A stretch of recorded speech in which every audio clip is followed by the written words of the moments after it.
everybody. Welcome back to another episode of Diving In Deep. So today we have on a friend of mine, but he's also a holistic medicine doctor. He practices Chinese medicine, holistic medicine, and I have been seeing him for about the past 5 years. Y'all, this was the most interesting conversation that I've probably had in a very long time. We talk about everything from gut health to mental health and how you should eat, how you shouldn't eat. It's just fascinating. And he has been practicing for over 16 years. He's such an interesting person, and he has helped so many people all over the world with finding non-traditional remedies to help you with whatever you might be going through. It's truly amazing. You're going to love this conversation. So sit back and relax and listen to an amazing conversation with me and Dr. Chris Motley.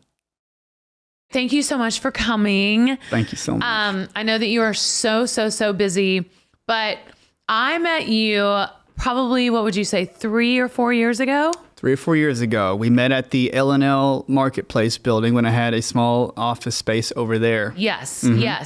And Mary Beth, my good friend who lives across the street, has been your patient for years. And she, from the minute I met her, she was like, you've got to go see Dr. Motley. Anything that's wrong with you, you've got to see Dr. Motley. He's a guru. He's just like practically like a magician, and he can fix everything and diagnose anything and help you with anything. If you're having a sore throat, go to him. And so I did make an appointment with you. The very first time I came to see you, I was in a really bad place in my life. I was separated in my marriage. I was, real sad.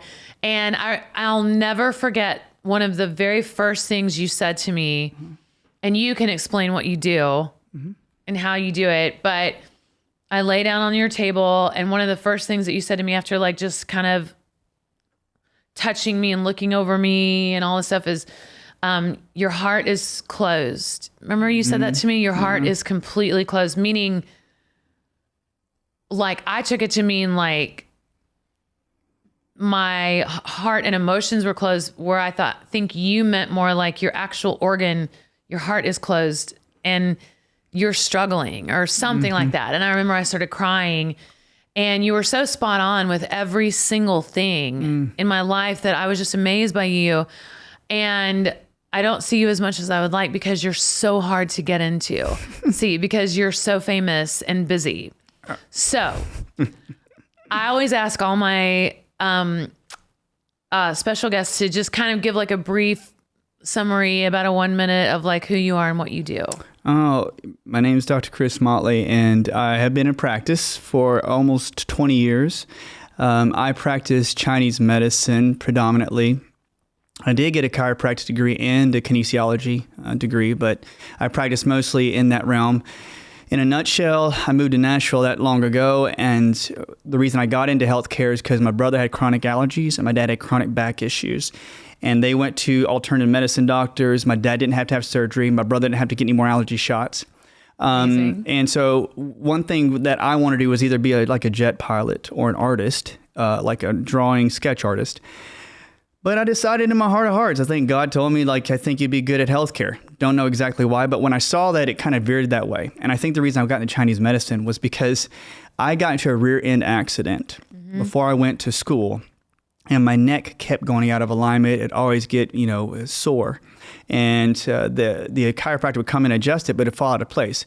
I go into school. One of my other friends who was practicing acupressure, acupuncture, and Chinese medicine said, hey, why don't you come and let me check your neck out?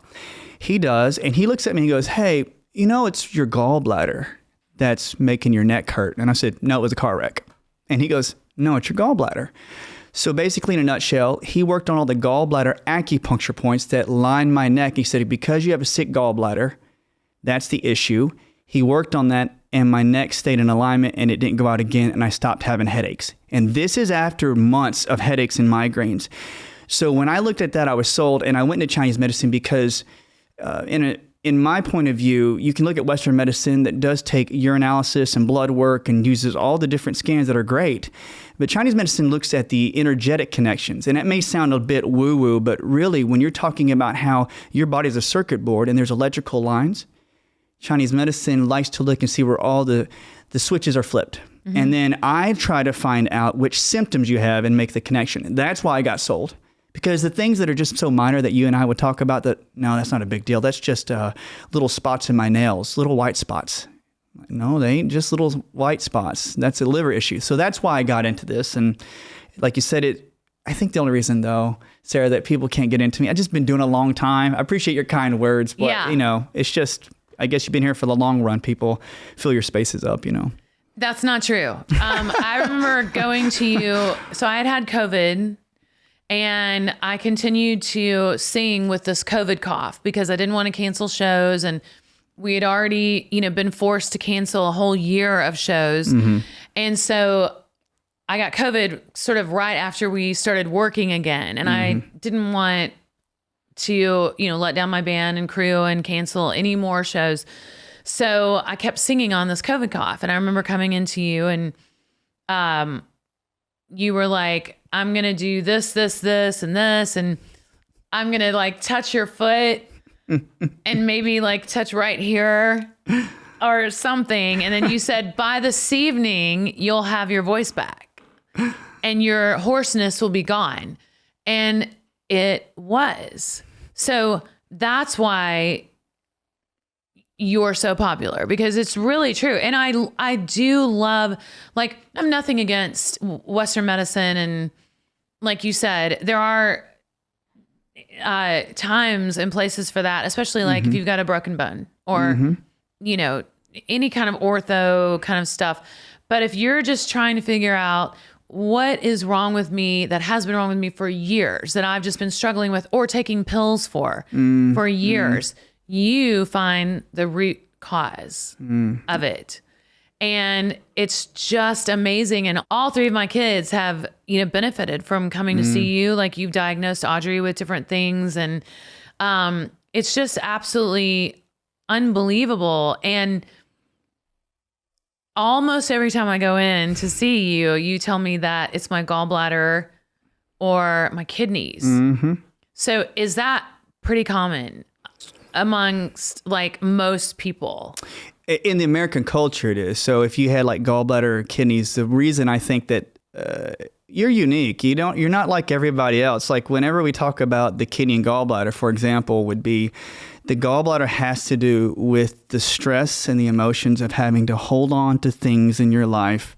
And it's so heavy that you don't know if you can hold on to it anymore. Yep. And when you do, you get resentful. So what happens in your brain is that if you've had some issues where you had to hold on to something for too long, in the actual act of doing that makes your body feel like physically you're holding on to something. Describe holding on to something. If you're in a relationship and you realize that the weight of that individual is too high for you to actually keep up, I can't support you anymore. I'm trying to take all this capacity I have, if there's kids and there's soccer games and then there's workload. If you get to the point where it's too heavy where I can't hold on, every organ in your body that does the same type of mechanism will suffer too. Wow. That's just... Makes sense. Isn't that crazy? Your gallbladder holds bile to help you with digestion, but it's a holding tank. So you get heavy and then it can't hold on either because you're signaling to your gallbladder that I can't hold on to this physically and emotionally. Then it turns into resentment. Mm-hmm. And then you get frustrated. So they'll say, oh, it's anger and frustration for the gallbladder, but really you're forced to hold on to something you can't. And when you had kidney issues, people say kidney sphere. And that is true, but really you're such a go-getter and you like to go forward in life. You don't want to be left behind. Mm-hmm. The kidneys have to do with forward motion. You do not want to be behind. You say, no, I'm going to work hard to get ahead. You're so right. I don't want to be, you basically say, I'm afraid of being left behind. Mm-hmm. You're not afraid of cat. You're not scared of anybody. So what happens is literally your kidneys sit up near your hip flexors and they will get fatigued and make your hip flexors get stiff. You will physically not feel like going forward. You'll feel stuck. That Guaranteed. And that's also true.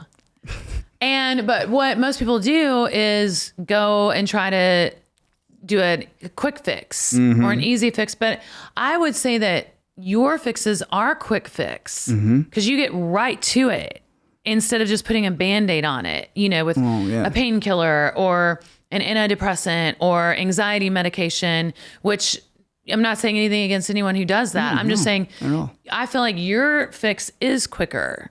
I think it's one of the coolest things about Chinese medicine or Eastern medicine is that if we saw your throat and your throat had an issue, when we're looking at more of electrical wires, it's just like in the house. If you had an area that the breaker box got flipped off and you look at it, it says it's the washer and dryer and you go, oh, it's the washer and dryer. It's not the actual switch in the wall. I have to go to the washer and dryer. Correct. The same thing happens with your throat. So what I do is I will look into all the electrical pathways that run near your throat. And the cool thing about it is there could be 5 possibilities. There could be the large intestine, could be your gallbladder, could be many things, your stomach. But digestion in Chinese medicine has everything to do with your throat. So instead of me saying, oh, you got a sore throat and it's bacteria and it's all strep, definitely could be strep. And in fact, I treat a ton of strep. But my first thought is, you've got digestive issues right in this area, which is the stomach most likely. And then I look into your emotions and go, are you over concerned about everybody? Do you work hard to make sure everybody's first and you're last? And you're going to say, yes, I do. And that weakens the electricity going through your throat. And then strep bacteria gets more apt to get clogged up in your throat. So you're like, why did that happen so quickly? Because we healed your stomach. We worked on your stomach and your gallbladder, and it released all that electrical flow. Gave your body permission, saying, I don't have to hold on to that emotion. I don't have to be over concerned. And you give your body a small reprieve, like, okay, this is how life could work. Now, I appreciate your kind words, but whenever we talk about finding those small spots, I love it that one spot like your throat could have a few possibilities, but it is the practitioner who has to go, which one of those possibilities is the key. Whereas Western medicine would probably look at your throat and go, hey, you need chloroseptic or something like that. Right. So yeah, that's the key, is always finding the connecting pieces. Are you against medicine? Not at all. Not at all. No, I'll, and not to interrupt, modern medicine saved my life. I had a ruptured stomach in 2017, and people say, you didn't know? I was like, no, I had, from the past, I had leaky gut, and I had ulcers when I was a kid from worry. My mom's a worrier, passed it on to me. And I had a stomach ulcer that ruptured, but I was doing everything to heal it up. But the emotion that I had was pretty great, right? So I'm for everybody. When you come in and say, I have this issue, I'm like, you have an organ that could be on the brink of disaster, go to the doctor. In fact, most of the patients that come in that have something very serious, I literally say, I'd go get this scan. But most people are like, I don't want to go to the doctor. I was like, no, you got to go. Right. It's fine. At least it gives me the idea. So I'm not against medicine. I have a ton of good medical doctor friends, PAs, everything. So we always trade back and forth, which I think is what medicine, in my opinion, should be like. Right. If you go there and I say you do need medical intervention, go here. If you need Chinese medicine intervention, go there. I wish it was like that, though. Yeah, I do too. I wish they were more friendly with each other. I do too. I think that in the realm today, there are new integrative clinics out there that I have seen medical doctors and great, nurse practitioners who have sent patients to me and said, hey, I had this person who has digestive issues, but I think it is their worry. Right. And I'm like, well, yes, bring them over. And that's a great doctor. That is. The best practitioners are those who release their ego and who are willing to send you to somebody else. You don't want to be the person who's trying to be the solve-all. If you have a doctor that tries to think that they're the solve-all, you need to reconsider. You have to have people that understand that there are other people that can help just as well or even more. Everything is tied. I mean, everything is tied. Why do you think they tell you when you're pregnant to not get a massage on your ankles? Because it could send you into labor. That's exactly right. That's something I've never forgotten. Don't get a massage on your feet, the foot reflexology. Is that true? There. Yeah, it's true. You have certain areas around the feet have to do with the kidneys and the bladder. And in Chinese medicine, they can make slight uterine contractions. So you don't want to press those points. Right. Yeah. There's certain things people have things about herbs and about certain points to rub when you're pregnant. I'm like, you just don't want to do anything to cause the uterus or that area to have any muscle spasms. Yeah. One of the most interesting things when I went to see you, and I need to come see you more, I'm as busy as you are. So it's not your fault. I'm never home. I'm always working. Home. I'm so freaking busy, which we're going to talk about that. I might even have you do like a test on me to see how angry I am at my manager. I'm just kidding. Let not the sun go You're down. not even listening. We're listening. He's playing games. No, I'm not. Anyway, I forgot what I was going to say because I tried to make a joke. I love too now that they are correlating a lot of things with leaky gut because my dad had Alzheimer's and two of my grandparents, and I don't want to get Alzheimer's, and I don't want to even think about that for some reason. That just terrifies me so much. And I love that they are now, going to those thoughts. Like they would say, like there are alternatives to say that one system, like your digestion, can affect your brain. Because there's like books that would say that that leaky gut or improper food combinations could actually create inflammation in your blood and go to your brain and cause, I'm not saying cause Alzheimer's or dementia, but they have said that it can actually cause weakness within the blood-brain barrier to your brain. It's now they're calling it leaky brain, and they'll say leaky lung. Okay. And I love it that now that there's practitioners that say that, even high amounts of sugars and carbs and starches can create a lot of bacterial growth in your body. And it can send that bacteria in other places. And I'm thankful also that I've had medical doctors that have sent me reports and have sent patients to me that said, hey, they got high amounts of E. coli. Are there other ways that you think you could help with E. coli before we had to put them on high amounts of antibiotics because they're very sensitive to the sulfur in the antibiotics? Yeah. So I think there's this trend where we can have like an integrative area. I wish, in my book, I wish that the hospitals, each level of hospital had like every major section of healing available. Me to them. too. Do you think that'd be really great? I Yes. mean, like if your body was swollen up or I had a problem with lymph nodes and then I got an infection, I would hope that somebody would say, hey, won't you get some lymph therapy first and then what's left over, give you some antibiotics for that. Totally. That would be one of the best things, right? I think. Well, I think it's all about, in my opinion, it's all very territorial. I mean, like we want and again, nothing against Western medicine, but I do think that it all leads back to, we want you to stay with the medical side of it instead of, so that we can give you a prescription. There is a lot of arguments like that because even whenever I have talked with professionals that they say like, be mindful of how you represent like any type of industry. And to me, that there are in many industries such control over the mechanisms. And now, to me, there's protocols that I think, like you said, if somebody has to go to ER, you do a protocol that's particular for that condition. But I think with the advancement in like scientific research, there's a lot of new protocols. Let's say for bacterial infections that you should try this type of herbal, this type of medication, the combination, which I've seen has done wonders in certain types of bacteria infections. But then some medical establishments, some hospitals you go and they have the same routine. Now, I'm not saying it doesn't save lives, but now we're seeing in our culture, in hospitals, that it's the toxic release of all this stuff that's dying off from like, antibiotics or different types of medication that can create some of the symptomatology. Right. And we're not in the space yet where our medicine in the Western world is like really responsible for the detoxification toxins that are floating around after all the work that a lot of medications have done. So I hope that makes sense. It's just, I wish that we could go to the place in our medicine where we want to clean up any infections, we want to kill something off if we need to, but we also have to worry about the toxic release. And you won't see that a lot though, like toxic release where they talk about binders and binding things.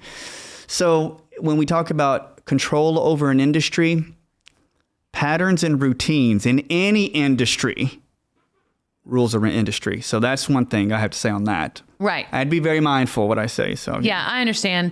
I thought it was so interesting too when you were looking over me one time and you said you've got a lot of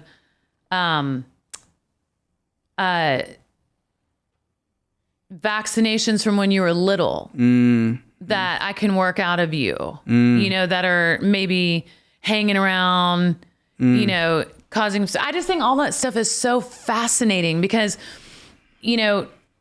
like, I want to be healthy because of the foods I eat and the lifestyle that I lead, not because, I'm 80 and I've got a box of pills that I'm just taking, like those pill boxes that, older people have, and they've got to take all this stuff. That's why I love what you do, is because it seems to offer an alternative to living off of that or being able to not have like the pill box that, I've seen people come in with 12 to 15 different medications, and I've seen people who become supplement addicted people where they'll have 50 in a box. Right. And when you grow older, as I get older, I think that one of the biggest aspects that we forget in the Western world, and some in the Eastern world too, is that our bodies can't stand up to the stressors we put up to it anymore. And we're in a world today, like you even say, you're always on the go. You're always running hard. And let's say you're now in 5G and you also have high amounts of radiation that's around us. And then you've got the idea of like these new pollens and these new plants that are seriously blossoming pollen up in their airstreams. Airstreams are pushing different pollens in different people. You get an allergic reaction, and then you combine that. What happens is we have a culture that we eat tons of food that are not good for us. When I was younger, I ate Pop-Tarts. Yeah. Remember cereal. Toaster strudels? Yeah. Oh, I would destroy toaster strudels. Yeah. But when you eat that and you get a lot of the leaky gut, and they'll say it gets your inflammation high. But now they say, like, let's say 5G radiation, it's nothing against 5G. I'm just saying that they say it can actually aggravate mold in certain bacteria to actually make them think they're being attacked because the radiation would hurt them. And what do? They go into defense mechanisms and they'll release more toxins in an attempt to run away. All right. So let's say you ate a lot of toaster strudels or a lot of different foods, and you built up a lot of mold and fungus in your gut or bacteria. And then you get into this high radiation area and they think they're getting killed off. So you not only do you have high amounts of bacteria and mold, but now they're creating toxins because they're trying to think that they're getting attacked. Then you start to get the perfect storm. Then you start seeing your blood being toxic. Then you start seeing people with their memory getting foggy because toxic liver in Chinese medicine, toxic gut means usually toxic brain. And you're starting to see where individuals, like now more than ever before, we're seeing higher amounts of dementia and brain issues in the last 25 years. Now, that to say, cleaning out our gut, cleaning out our digestion, and any infections that's from that, you'll start to see that people can get older and still age gracefully. Right. And I think that's what I love to see. It's like when you say, I don't want to have medications when I get older, I could get into the nerd section of it, and I think that nobody wants to hear that. But when you talk about like higher blood pressure, when we talk about having any type of arteriosclerosis. Now, I understand. I have family members that are on blood thinners. But if you look at it from an Eastern standpoint, you always have to heal the kidneys and the liver. And now I can go into it, but there's Western proof that kidney strength and liver strength help you with low blood pressure. Absolutely. But we never look at the kidney and the liver. So why don't we? I think there's going to be arguments that each section of health, let's say you go to the cardiologist will say, well, you need to go to the pulmonologist and go get your lungs. So there's not an integration of like certain people talking to each other because, for heaven's sake, every organ has tons of hormones, tons of issues with that one organ. So just to know the heart would be a lot of information. But usually you've been to a doctor and they'll say, hey, this is not for me. You need to go to this other doctor. And so there's a disconnect. And so instead of like healthcare, and this is my opinion, where the authorities talk to each other about the interaction, you would have so much more insight if you could find out the interacting piece. And that's why I have more medications. So if you went and got your kidneys cleaned out and somebody said, hey, take this to help your kidneys, and this will also help with heart. Instead of taking 2 medications, You could take one. How do I get my kidneys cleaned out? Oh, that's a good question. I'll be really simple. Uva ursi. Now, if you ever have kidney problems, chronic UTIs, chronic bladder infections, I'd always use the herb Uva ursi, cranberry, or D-mannose. The reason being is because they scrape the walls out. Okay. Uva ursi is just like, it's like a cousin of coffee beans, and it really will clean you out. Like it'll clean. See, I love all this stuff. Like there's a show that Mary Beth recommended to me. It's called Royal Pains. And have you seen it? I've seen the previews for it, Royal Pains. It's so, like he's like a MacGyver doctor, but I love that every episode there is something that happens to somebody. Yeah. And he looks at everything but the obvious. And I love that. Yeah, it's like when you find like the small intricacies, right? Yeah, like a parasite. Yes. And I know that you're big on parasites. Oh, and sorry if I don't want to overtalk, but I say no, I want you to talk shit. I don't know anything about this stuff. I have like 80 million questions now. Yeah, exactly. I want you to talk. I would say like with the intricacies, I always say that anytime when you look at something like, let's say on your face, like that doctor looking at the small signs, I always say, well, that line came out of nowhere. That mark on my face came out of nowhere. My weight gain in my face is around my cheeks. Now, if you go to normal practitioners, they may just say, well, you're just getting older and you get age spots. But when you think about parasites, you always go to the area where you find the mark, and then you say, well, that area is connected to this acupuncture point. That acupuncture point is connected to an organ, and that organ probably has such and such infections. Then you ask them about their signs and signals. So I'll say, Sarah, do you have constipation? Do you have bloating? Do you drink water and you bloat up? And you say, yeah, well, I have gas and constipation and such intermittently and diarrhea. First things first, parasites. But in our Western world, we're like, no, there's no such thing as parasites. And why? Well, of course there are. There are. I mean, there's plenty of reports. There's plenty of journals out there that talk about certain parasites that are in the body. Right. That need to be cleaned out. But I think it's because, of course, like they say we're a first world country and we're supposed to be so hygienic that parasites are like faux pas. Like, oh, we never get a parasite. And I'm like, there are heavy amounts of parasites in fruits and vegetables. You can get a parasite from a mosquito bite. That's not uncommon knowledge. That's just what you see out there. So, or going to the beach. Going to the beach, you can get parasites from sandflies. Yeah. You know, it's crazy. Some people will tell me this. They say, well, I go to the beach and I get bit by sandflies or sand fleas, right? Like, all right. And they say, every time I go back, I get bit more. They're like, what do you think? I was like, I'm just a Chinese medicine guy.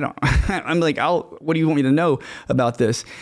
But if you study a lot of things about parasites can actually change the behavior of the host. There's a great book called Your Brain on Parasites, and you need to check it out. It's unusual. But what they say is this. If that mosquito or sandfly bites you, it actually puts a parasite inside your body, in your bloodstream. And when your white blood cells encounter it, it eats it.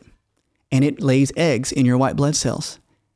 And then... That is terrifying. No, it's leishmania. And then it pops, and what happens is the eggs are getting filled up in the white blood cells. And then another mosquito or sandfly comes and bites and sucks the blood out of you. And now it has that white blood cell in it that has all the little eggs, and then they pop open, and then they mature inside the actual mosquito, and then they go back and bite you again. That is weird, and everybody's like... got a body chill. People are like, I don't want to listen to this guy ever again. But I'm saying... No, they don't think that. That's like, really, but if you are the person that always gets bit by mosquitoes continuously, I'm not saying please don't go out and say, oh, I've got tons of parasites. But it is a possibility that you'd probably need to get different protozoa parasites or worm parasites tested for. And what the cool thing is, like you and I know, she would talk about, like, she would get bit. And then we started cleaning out her parasites. Mm-hmm. And she's probably going to kill me for saying her name on camera. But now... We can bleep it. Yeah, there's a tendency that they won't get bit again. Does your kids or anybody you know, they say, when I get bit by a mosquito, I welt up huge welts. That's a clear sign that there's parasites probably in the blood. I never get bit anymore. Really? That's amazing. So I know what you're saying, but to say this, like the intricacies, like the small things, the not so obvious, and I'm sorry I'm making the chair squeak, but the obvious things are when you see like the small things like a freckle, a mole, literally, if you have more hair growing on one area of your body than the other, we always dismiss it. But the beauty and the strength is finding the intricacies in the small details. It's in the details. And if you can find those details on your body, on my body, and we can find the organ that's displaced and injured, you prevent a lot of things. That's why we call it preventative medicine. You want to be able to prevent it so you don't have to take 50 medications when you get older. Right. And if you can say, like, I had a patient come in today. She's like, okay, pulls her phone out, shows it to me. She goes, what's this? And I was like, she goes, you see that toenail? See the big toenail? It's got these lines on it. It's got something. He goes, I take it and they say it's not fungus, but they have these lines and these marks on it. In my opinion, like from Chinese medicine, you say nails always have to do with the liver. White spots usually mean probably got some form of parasite up in the liver. So instead of you waiting till you get really bad liver function, your nails told you. And right. It's like, and most people would go to the dermatologist and get some sort of medication to make their nails pretty. Yes. Again. Yep. And get rid of that stuff instead of figuring out why is it there in the first place. That is true. And do you ever see, like, I've had patients that have literally gone to the hospital and was forced to be used IV, right, for fluids. Some say, I got out of my worst inflammation. But most of the people will say, you know what, my nails got tremendously stronger. Because the components of the nails are made in your liver. If you have a dirty liver, your nails are going to be brittle. Is it true that one of the worst things for your liver is fast food? Oh my word, yes. Yeah. You see how adamant my face was? Yes, Yeah. Yeah, and the big, I say fad, but it is true. You know, the big thing is seed oils.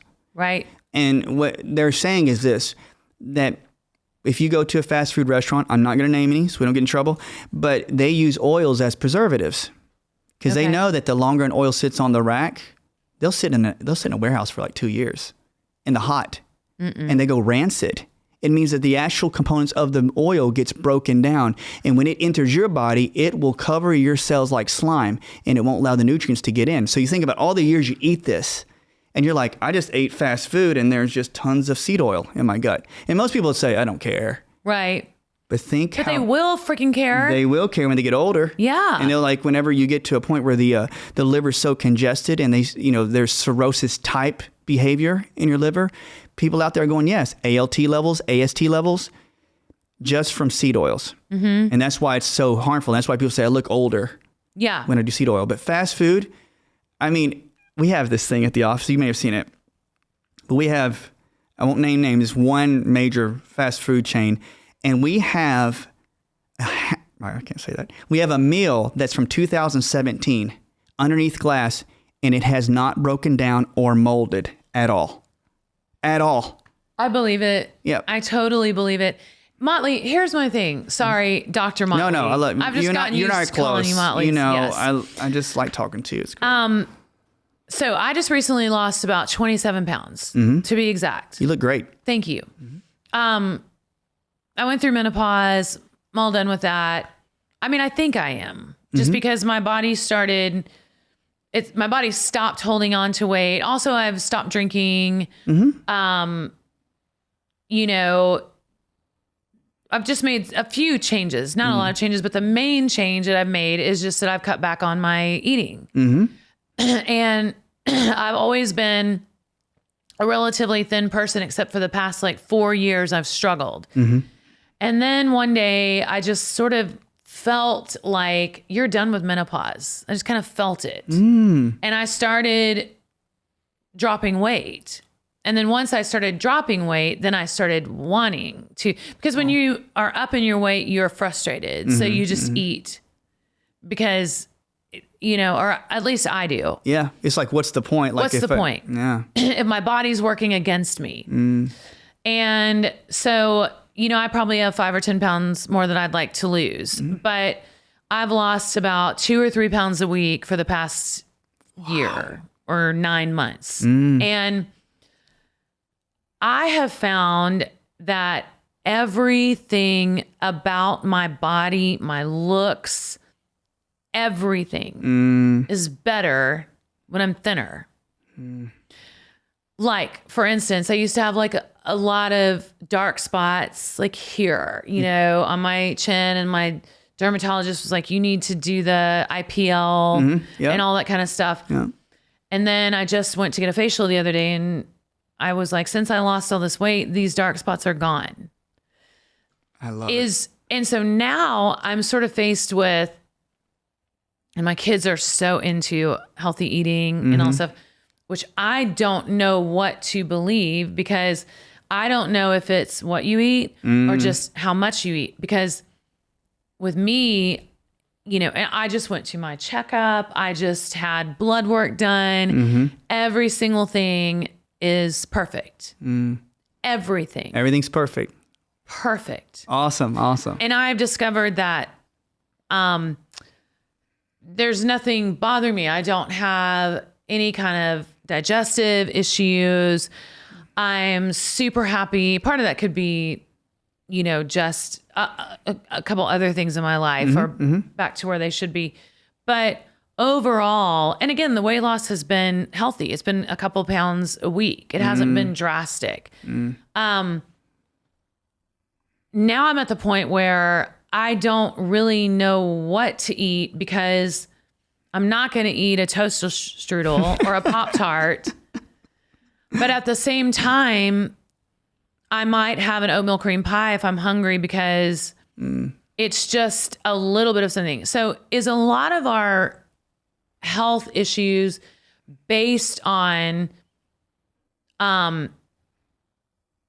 not having moderation? Oh yeah. Like it's like the excessive amounts of the food that actually like is, so like if I'm eating too much, if I just reduce the amount, would that Can your allow body handle it? Can my body handle having an oatmeal cream pie? Right. In my opinion, yes. I mean, like truly, the problem with the seed oils and many of the, I guess, the trans fats, the fake fats in the food, what it does is it can trick our bodies, and they know this because the industrial psychologists know if they put certain chemicals in your food, it'll trick certain hormones in your stomach to signal to your brain that you're not full. That's what they do. Okay. So you're right. If we train our bodies to reduce the amount that we'd eat, I see more patients who actually live healthier that when they do their best to reduce certain caloric intake to a certain amount where they actually give their body the capacity to handle digest it. Yes, totally. Because when you look at it, like in the Eastern medicine world, it would say that the stomach chi, and it sounds kind of unusual to people. It's unorthodox to say stomach chi, but we're talking about the happiness of your stomach. In Chinese medicine, the stomach is about singing. It's about eating and being with your friends and being like, this is the best night. I had a great glass of wine. But if you put too much in your stomach's like, yo. Too much of anything. Too much. I don't have enough chi to break it down. And so your stomach becomes unhappy, and then it causes reverse. It sends food up, so you get indigestion and the heartburn. So if we could. And even possibly complexion. Oh, completely. All of that. All of it. And when you have anybody that usually has like a complexion issue, I always ask them if it's around the cheeks or around the chin, always clean up the colon and the stomach. And what, like you just said, now, I'm not telling everybody to go stop eating food or caloric intake. Me neither. I'm not talking about eating disorders, anything like that. If you do reduce it and you're eating a moderate level to the caloric intake you need, you will give your body energy. And this is the thing. When you back up a lot of energy from your stomach being overloaded, you put a lot of chi and electricity back up to your head. It'll cause overheating. Okay. So now you'll get inflamed here, and all the little infections you got when you're a kid, when you breathe it in, like Billy gave me strep, and such, those infections stick around and they're dormant, and then they'll cause breakouts. Okay. So that's the beautiful thing. You clean your digestion, it'll drain that stuff out. I've never had acne. Ever. You have beautiful skin. You're a water element. You've got the smooth skin. Thank you. I'm a water element. Oh, yeah. That's because I don't know if it's because, but you're very intuitive. I'm Aquarius. You're very intuitive. You can read people very well, and that you're creative internally. But you would also be that kind of person. It's like, I can be internally and withdrawn, and you need your space to create. Absolutely. Completely. Yeah. Totally. Yeah. Yeah. And so I've never, but as far as even the complexion with the aging brown spots and things like that, I've noticed that it's reverted back to sort of, what would you call it? Position one. Yeah. Like, and again, I'm not talking about starvation, or I'm just talking about moderation. For me, I feel my best when I stay at a level that I'm never like oh my God, I'm stuffed. Yeah. Yeah. I feel like that is bad for me personally. And it can be bad for most, like a lot of people out there. Yeah. And that's why in America we have an obesity epidemic, because our portions are so big. And, I know you traveled all over the place. You go everywhere, and then you go to, I was in Japan recently, and their portions are very neat, and they're just kind of like specific, and you don't have a high obesity rate. In fact, I think it's under 7 or 8% of obesity over there. And that could be a hormonal issue in that. But over here, our serving sizes are so large, we're getting to the point where when it reduces your stomach's acidity, where you can't break down food. That's the key. That's what you don't have enough acid to break down all that food. And so it goes in undigested. Then your body goes, where do I put it? Right. And then part of it goes into your bloodstream. And now we're getting the obesity. And I've seen some alarming statistics where they got it. I mean, I hope that these medical journals are right. They're seeing over maybe 60% of obesity, like in children, where these kids are getting pre-diabetic. And this is before the age of 8. How can a kid that's before age of 8 get pre-diabetic? So I'm saying when you reduce and you can teach healthy amounts, you'll see better complexion, kids not being bullied for their way their face looks or about their weight. Right. So I get it. There are genetics. I totally understand that, and hormonal. But I think the first place to start, do you think, would be, let's just moderate something. That's why intermittent fasting is working so well. Right. Yeah. Absolutely. Yeah. There are exceptions to everything. I'm the type of person that I don't feel the need to always express the exception, because I'm not talking about the exception. Yeah. There are exceptions to every rule. But I like to speak in the majority, of people. Yeah. And I agree with you 100%. Like, you can't possibly break down. And then the actual food they're eating, like the toaster strudel. So we're going to have a toaster strudel one day. Yeah. I know. Seriously. I don't know if I've ever had one, to be honest. They're I've had a delicious. Pop-Tart. But yes. Yeah. But they're not I good remember for you. Pop-Tarts. But I find that I'm having trouble knowing what to eat. Like what is good, what is bad, and not even about weight gain or weight loss, just in general, because it has changed so much over my lifetime. It used to be no fat. Don't eat fat. It's terrible. Don't eat carbs. It's terrible. Yeah. Don't eat eggs. What do you eat? Eggs are going to be cholesterol. Yeah, eggs are bad. What do you eat? And if you go on Instagram or go on social media, you're going to have one guy that says, hey, let's do all carnivore, and all you do is eat meat. And the other person says, just eat fruits and plants and be, Is it different for each person? Each person's different. And the reason being is because if you look back in your genetic history, like my mom's Korean and my dad's, he's Irish. There's a lot of Irish. And does my dad probably have more genes to tear apart more of the potatoes and the meat? Yeah, probably does. Of course. My mom has more of a gut that was cultured by kimchi and has different bacteria in her gut. And so my genes tell me that you need to produce more of this bacteria because you should be eating after the genes of your parents. But we get thrown into our American culture where it's like every single thing we can do is eat. Like you could get a dessert and a casserole in the same meal. And there comes a point, like within your genetics, that not one person can say, oh, if you do this, you should do carnivore. No, your genes have certain enzymes, and people think it's really complicated. It's not that complicated. You take certain genes and you have them, and you produce certain enzymes that break down certain foods better than others. Right. Right? That's why some people would say, like, well, I did the keto diet and it didn't work for me. I've never ever bought into any of that crap. Yeah, it's always specific for you. And when you say what's good for me, that is a hard question. Yeah. And I'm not going to be the kind of guy that says you need to eat this. But I would say when you're more of a kidney water element person, you are probably somebody who has higher levels of estrogen.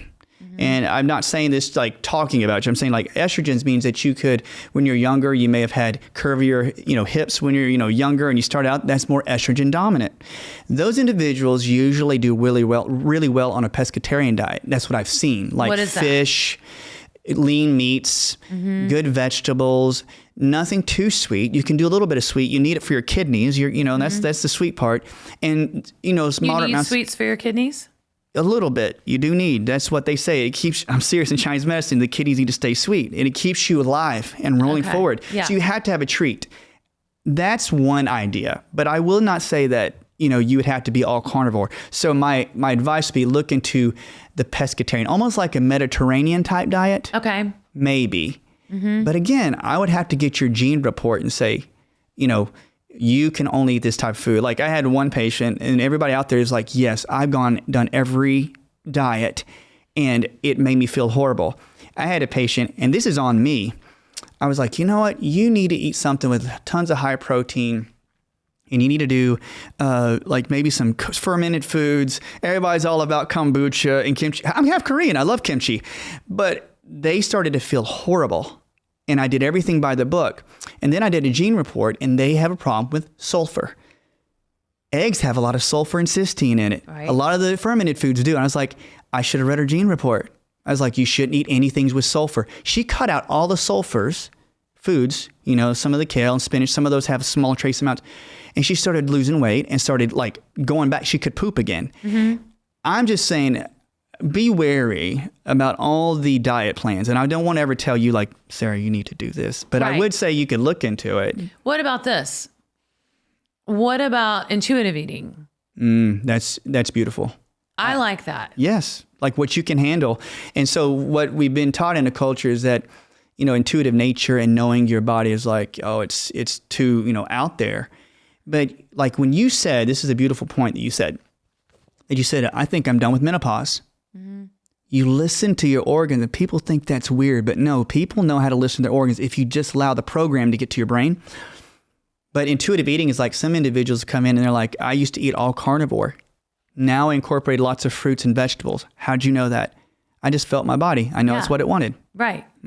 So I'm all for that. I love intuitive eating because it's sort of like, I love intermittent fasting because that works best for me. My, I don't know, for whatever reason, my body never did well with the 6 small meals a day. Yeah. You had to have like a span where you could, but there's genes. I could tell you from gene reports, you say you should not do intermittent fasting. And I'm telling you, because depending on how well a person can break down sugars and fats efficiently, you could fast for a long time because your body can take a little bit and drain and go out a long time. Right. If that's your style. It is my style. Me? No. You look at my gene report. My gene report says you're not going to be efficient with sugars. And that's why I'm a high thyroid. I got skinny fingers. Why? I burn fat and sugar so fast, you put it in my body, I'm burning it off. Yeah. So I'm the horrible candidate for a fasting diet. And like people say, you should try it. No, I'll waste away. Look at me, Yeah. Or like, if he goes too long without eating or gets too hungry, I think he might be hypoglycemic or something like that. Yeah. He will panic. He will go into a state of panic and almost rage, anxiety, freak out if he goes too long without eating. And so he likes to intuitively eat as well. What am I craving? I'm going to go to the butcher and get a steak. That's what I'm craving. Yep. I think that works best for me too. Yeah. Because when I tried no carbs, for instance, I tried this for a little while. Well, I would just end up eating the entire top of a pizza, a whole pizza. I'm not laughing at you. No, it's true. Because I think anytime you cut out something, you pig out on the thing that is allowed. Yep. And you get fat.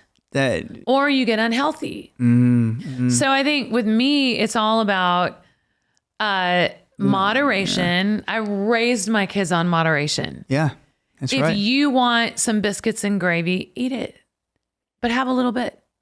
Don't gorge yourself on anything. My dad used to always tell me as a drill sergeant, he says, son, your eyes are bigger than your mouth. He goes, you're not doing 2 spoonfuls, you do 1. Yeah. He'd always say that to me because I used to always be like, I'm going to pile it on. Right. And I think when we talk about like intuitive eating, I think also like they teach you in Chinese medicine to appreciate and be harmonious with your food. So when people say, sit down and say grace or be thankful and have gratitude, the reason it's important is because they want to strike up the energy within your stomach. So there's an appreciation, intuitive nature. So it does teach you what you need at that time. Like eat with the seasons. You should eat root vegetables in the wintertime and you should eat lots of fruits towards the late summer. And that's intuitive eating. That's like if you kind of model yourself like saying, what is the season doing right now? That's so true. You know, you got to find out. Like I wear in the autumn, winter clothes, you know, yeah. Right. You dress for the season. Why not eat for the season? In the autumn, eat autumn vegetables. That's exactly right. And you know what they'll show, like for you in the fall, winter time, you have a lot of kidney chi, a lot of kidney strength. You should just drive home and do a lot of root vegetable soups because it strengthens your kidneys. Right. Because your body's like, get me really ready for the summer. Like I'm ready for my run. That's why you have to eat for your season type, like your body type. Like I'm a naturally wood element. I look like a tree. Like I got these long, skinny arms, and I'm like, you thrive in the springtime because I'm a guy that likes to take an idea that you would give me because you're intuitive and you have good thoughts. You give it to a wood element, and you're the water. You feed the wood, and it grows. Wow. So you give us things to do because we like to think of ideas, but we just like to take things and make it work. Mm-hmm. So I would eat in the springtime foods that are green colored that really help my liver to flourish. Amazing. So for the summertime, I'm ready to feed the fire element person in my life. All the work I did, they can make it thrive and burn. It's all how God designed it. It is. It's like, when you talk about seasons, like the seasons are in us. Like really, truly. So you always have to find out. Like that's another thing, like how intuitive eating, you talk about how you pick the people you're around.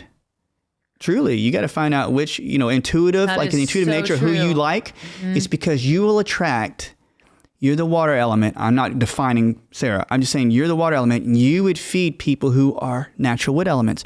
So you'll have people that know you'll feed them. But if they're the worst interest in their hearts about you, they're going to be like, feed me ideas so I can get everything from you. But you want the wood elements that are like calm and soft. And you'd also need the metal element. Metals put minerals into the water. So you need the person that could be like, you have really good ideas and they're awesome, but let's put a little bit of a boundary on it and let's focus our attention here. That's the metal element. So you have to. What are all the elements? It'd be fire, earth, metal, water, wood. Okay. So I'm just saying, like eating more for the season, pick your friends for the elements that they are is a big thing. And people can be mixtures. I get it. And I don't want to get into that. It can be confusing, but I'm with you about intuitiveness. Yes. About finding your food and your people. I totally agree. Yeah. In general, I think I live with my intuition. I feel like I have a really good intuition. I know when people are bullshitting me or stonewalling me or they're not loyal to me or they're talking behind my back or they're bullying me or they're loving me. And they're loving me really well and really honestly. Like, I feel like I have a great intuition about that. My problem is, and it's probably my kidneys. My problem is I don't stand up for myself. I'm a people pleaser. And so I'll go a little bit, ham. Is that the word? Yeah. I'll get frustrated and sort of have a, why aren't you listening to me? I'm frustrated. Why are you disrespecting me? Or why? Yes. But then I quickly pull back.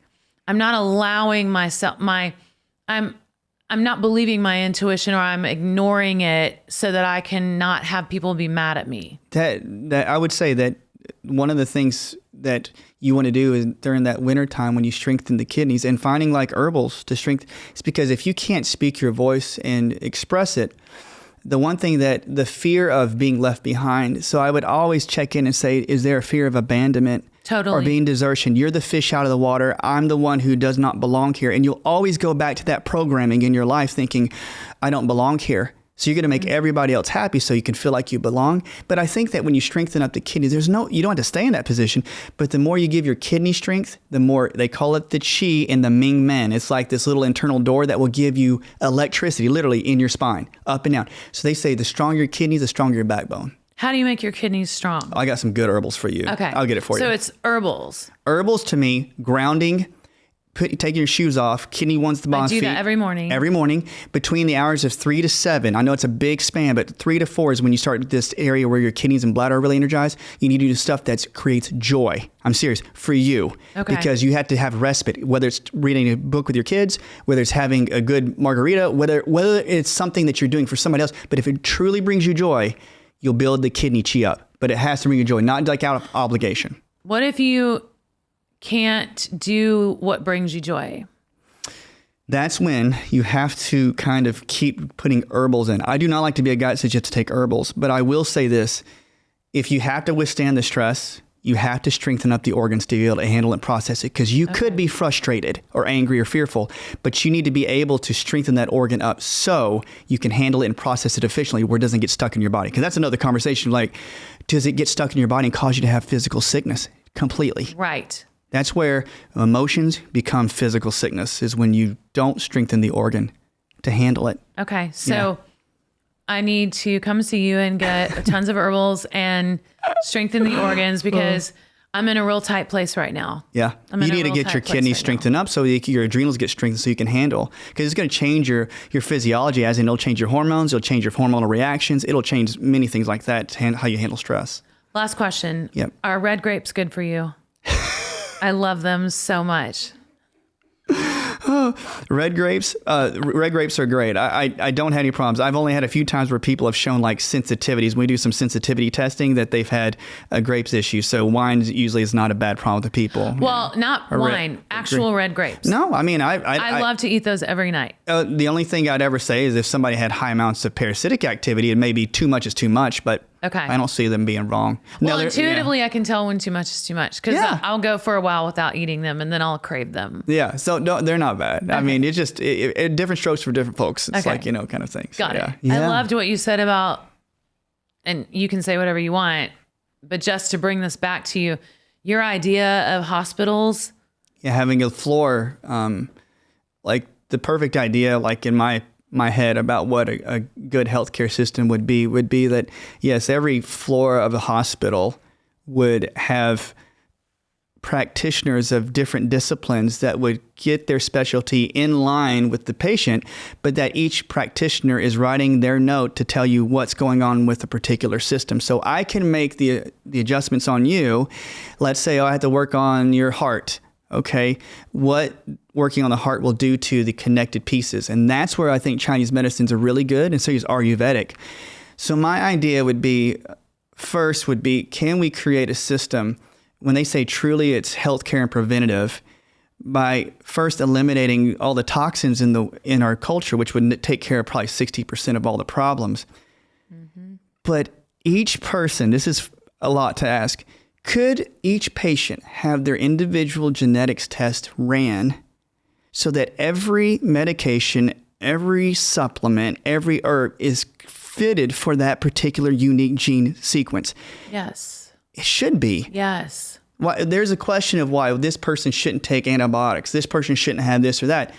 If we knew their genetic structure and had the practitioners that were leveled up on how to read genetics, and then they could take that information and say, this person can't do this. And then every other practitioner has an idea of what they could do. Yes. You take the risk of allergic responses out of the way. You get take all of these small nuances that could make this kid sick and pull it out if we just use the gene structure.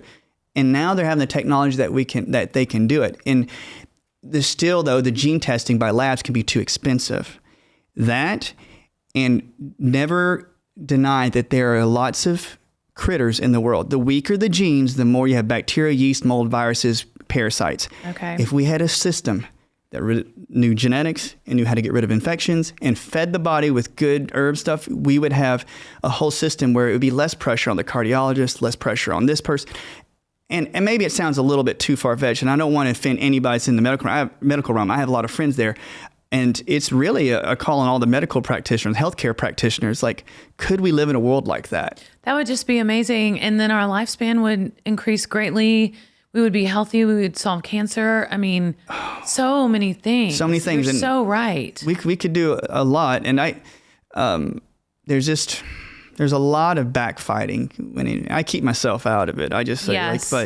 that's my Because perfect world. Yeah. You wouldn't be you if you got into that space, because you just do what you do, even though you have all these ideas and dreams and hopes and goals and wishes and all that. But what you do is so special for each individual, and even people just sitting here listening to this, that I'm sure have learned so much in this 1 hour. Oh my word. I hope they didn't get bored out of their mind. Oh my God, no. This is like, we could talk for hours and hours and hours, but I agree with you on everything. And I know firsthand, I mean, I'm not just sitting here bullshitting you. I mean, I've seen you work on me and heard about the work that you've done with my friend, and even seen that, as gross as some of that is. But The best. This is the best. This is one of the best podcasts I've ever. This is great. thank you so much. What is your Instagram? I want everybody to at least move or explore into this world. Yeah, I don't want, it's not about followers. It's just really like, I really want people to understand like their own uniqueness. You can understand your own uniqueness if you just listen to the small voices, the nuances, I'm saying, of your body. And, you know, I'm at Dr. Motley. It's spelled out Dr. Motley, like Motley Crue. I do that on Facebook and on Instagram. So the word doctor? The word Dr. Motley, at Dr. Motley, and it's drmotley.com, all spelled out. And remember, we just want to make easy, you know, information where it's all related to Chinese medicine. So you get the small signs and signals that you can actually heal. Now, this is the thing. I always say it's for the mother of 3 kids that doesn't have a lot of time and has been through hard times. I always say it because I have a lot of single moms that come in. And this information is for people to go, oh, my kid has this. Here's some easy things that you can consider to help that out, because a lot of people feel stuck. And that's the goal of the Instagram, is so you don't feel stuck. You helped my daughter so much. I won't say which one. And told her some stuff that was just life-changing, that she would have never, ever gotten from, again, I'm not talking down on Western medicine. She would have never gotten that information if it weren't for you. You know, some things that changed her. I know you can't talk about your kids without crying. But anyway, thank you so much. You are such a blessing to so many people. Everybody, Dr. Motley. It's been great. Appreciate it.